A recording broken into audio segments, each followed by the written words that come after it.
സ്വർണവില വീണ്ടും മുകളിലേക്ക്. ആഭരണം വാങ്ങാൻ 70,000 എങ്കിലും ചെലവാകും. ഇന്നത്തെ വില അറിയാം. ചെറിയ ഇടവേളയ്ക്ക് ശേഷം സ്വർണവിലയിൽ ഇന്ന് വീണ്ടും വർധനവ്. ആഗോള രംഗത്ത് നിലനിൽക്കുന്ന സാമ്പത്തിക അനിശ്ചിതത്വങ്ങളുടെ പശ്ചാത്തലത്തിലാണ് സ്വർണവിലയിൽ വർധനവ് ഉണ്ടായിരിക്കുന്നത്. ആഭരണം എന്നതിനേക്കാളുപരി സ്വർണത്തെ സുരക്ഷിതമായി നിക്ഷേപമായാണ് എല്ലാവരും കാണുന്നത്.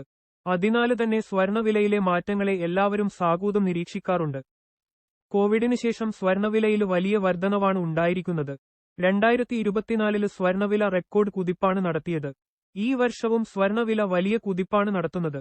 ഇടയ്ക്കിടെ നേരിയ തോതിൽ വില കുറയുന്നുണ്ടെങ്കിലും ഉപഭോക്താക്കൾക്ക് ആശ്വാസമാകുന്ന തരത്തില് ഒരു ഇടിവ് സ്വർണത്തിന് ഉണ്ടായിട്ടില്ല. ഇന്നത്തെ സ്വർണത്തിന്റെ ഗ്രാം പവന് നിരക്കുകൾ അറിയാം. ഇന്ന് 22 കാരറ്റിന്റെ 1 ഗ്രാം സ്വർണത്തിന് 50 രൂപയാണ് വർദ്ധിച്ചത്. ഇതോടെ ഇന്നലെ 7,990 രൂപയായിരുന്ന ഗ്രാം സ്വർണത്തിന്റെ വില 8,040-ലെത്തി. 8 ഗ്രാം സ്വർണത്തെയാണ് ഒരു പവന് എന്ന് കണക്കാക്കുന്നത്. പവന് വിലയിൽ എന്ന് 400 രൂപയുടെ വർധനവാണ് ഉണ്ടായിരിക്കുന്നത്. ഇതോടെ ഇന്നലെ 63,920 രൂപയിൽ വ്യാപാരം നടത്തിയിരുന്ന സ്വർണം ഇന്ന് 64,320 രൂപക്കാണ് വ്യാപാരം നടത്തുന്നത്. കേരളത്തിൽ ഇപ്പോൾ വിവാഹ സീസണാണ്. മാർച്ച് മാസത്തിലെ പരീക്ഷാക്കാലം അവസാനിക്കുന്നതോടെ വിവാഹങ്ങൾ സജീവമാകും. അതിനാല് തന്നെ സ്വർണത്തിന് ഡിമാൻഡ് കൂടിയിരിക്കുന്ന സമയമാണിത്. വിവാഹ ആവശ്യത്തിനായി ആഭരണം രൂപത്തിലാണ് സ്വർണം വാങ്ങിക്കുക.